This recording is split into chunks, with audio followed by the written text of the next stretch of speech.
Hello and welcome to the Midday News Update. Cancer patients are seeking help for diagnosis and treatment too late. A leading oncologist, Dr. Mana Ario, said during the Think Pink Masquerade Gala, lamented that more patients turn up at hospitals when their condition is in advanced stages. Consultant physician and clinical oncologist with the National Department of Health, Dr. Mana Ario is concerned that most cancer patients go to see clinicians when in the later stage of their illness, when all hope is gone. To break the bad news to them, it's also quite a challenging task for us as clinicians. Sometimes you can cry with them, I tell you. Very, very difficult. So I'm happy to come here because I want to get the things straight, to reduce cancer advancement or patients coming to you to see you, a clinician. You need to start from there. You need to start when the patient is normal, when the patient is okay, when the patient is 100% working. You need to start from there because by the time they come to this other hand where I am, it's very difficult to relay that message. Dr. Ario stressed that in order to reduce cancer advancement, the patient needs to see a specialist in the early stages. But despite that, we want to provide the quality of life that advanced cancer patient can get. And so you realize that in the continuum of cancer care, it's not only us as clinicians treating cancers, but it also has to start from the primary prevention aspect of it. Dr. Ario said that there are many patients awaiting different levels of treatment at the radiology services at the Engau Memorial Hospital. Sadly, many of them are already in their late stage. He then alluded to the 7 pillars of the continuation of cancer care or priorities. We have a time frame where by 2030, it's a 2025 to 2030 implementation plan. By 2030, we want that at least prevention aspect of things, cervical cancer screening and detection, breast cancer, head and neck or oral cancers has to be addressed to at least some degree, 40–50%. Our treatment, we need to provide the best quality treatment by 2030. And I'm glad we are on the verge of it because POMGEN is now on the verge of, we will soon appreciate and embrace a modern radiotherapy or cancer center in the country, never like before. So we should give a big applause to that achievement. Susan Oreape, TVWAN News. More than 80 provincial health information and medical records offices from across the country have gathered in Port Moresby for a week-long National Health Information Workshop. The strategic objective of the workshop is to improve medical data reporting in Papua New Guinea and in turn improve overall health service delivery. NDOH Acting Manager for Performance, Monitoring and Research, Charlotte Polly, said the offices are still facing challenges in transitioning from traditional data collection and storing method to the evolving digital method. Platform that is one of the main drive or sort of system that we collect national core indicators. So the core indicators are sort of featured there and they're based on the National Health Plan through the M&E strategy. So it's a sort of for the Department of Health through the space of information. So we have pages that implement the National Health Plan, and so the challenge I think would be in terms of timeliness. System, the NHS, we use tablets. So the tablets are sort of synchronized to the internet, the network, so both B-Mobile and Digicel. So what happens is when the OICs of the health facility use the tablets to upload the information, if there is no network coverage, it is sort of saved in the cloud. So when there is network coverage, it automatically comes to the provincial health office. Once it's cleared at that level, it comes to the national level. Prime Minister James Marape is urging the Engan people to refrain from using violence to resolve issues. Instead, they should follow the proper process to address their concerns. Marape said there are constitutional services, such as the police and courts, that are put in place for them to resolve matters and not take issues into their own hands. Marape made these comments following the ongoing tribal warfare in Enga. The law and order infrastructure in Enga province, as well as rest of our country, process your disputes through the legislative process.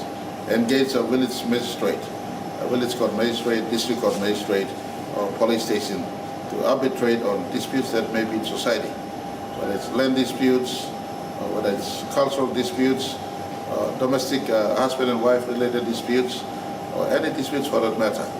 Violence begots violence. Violence is not a place for dispute resolutions.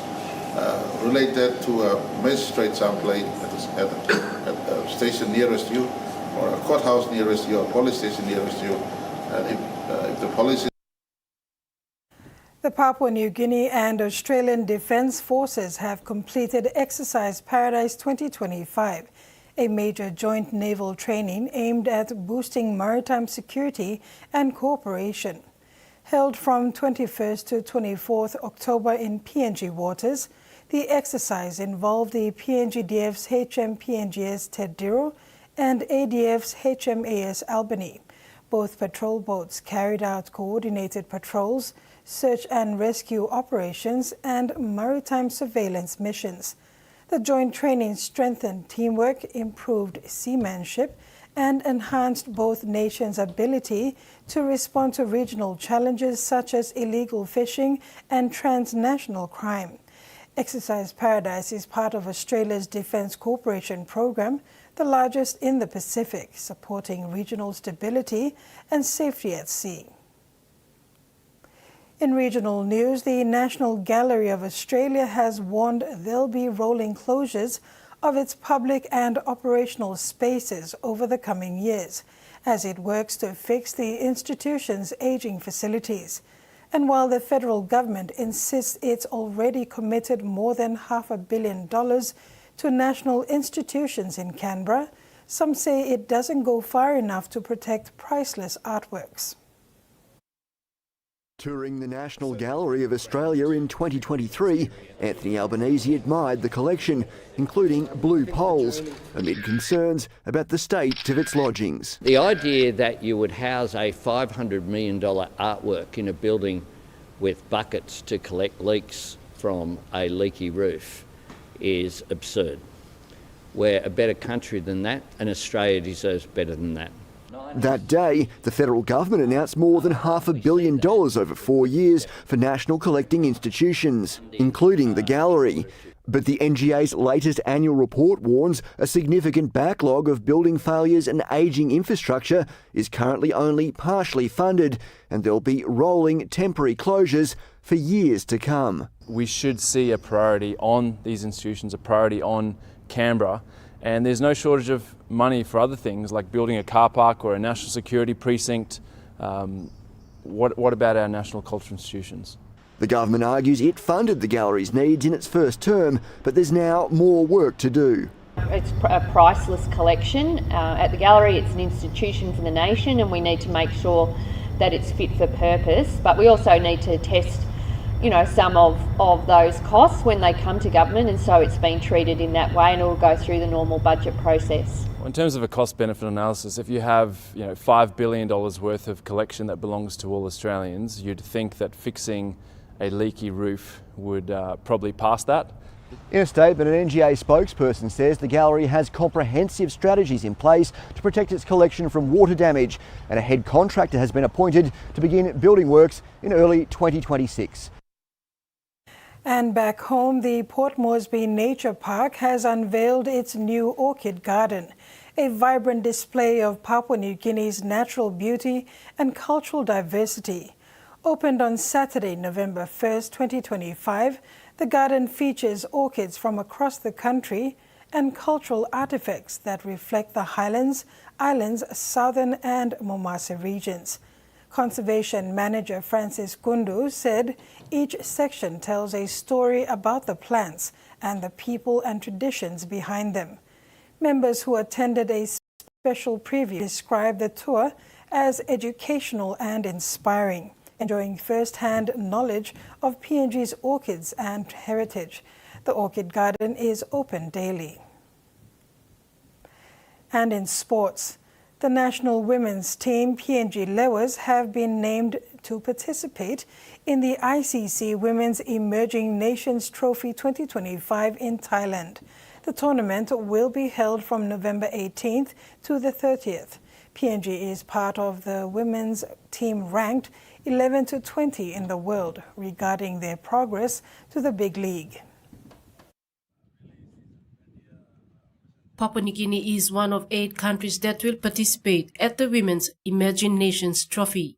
The tournament is being organized by the International Cricket Council as part of a new pathway structure for women's associate member nations in T20 cricket. This is the inaugural edition, which aims to give more competitive T20 international exposure to up-and-coming women's teams ahead of future global tournaments. The PNG Lewers have named a strong 14 women team for the series, which comes timely as the team prepares for the World Regional Qualifier in January 2026. The Lewers team is led by co-captains Brenda Tau and Pauke Siaka and maintains its formidable players in Inawani Vare, Henao Thomas and Konya Oala. The Nations Series lineup consists of 5 associate member teams that currently hold women's one-day international status, which includes PNG, the Netherlands, Scotland, Thailand and the United Arab Emirates women's team. Added to the series are 3 additional associate members selected based on their T20 rankings as of May 1st, 2025. Not already in the above 5, these are Namibia, Tanzania and Uganda. Susan Oreape, TVWAN Sports. And that ends our news update. Thanks for your company. Do join us at 6 for the main bulletin.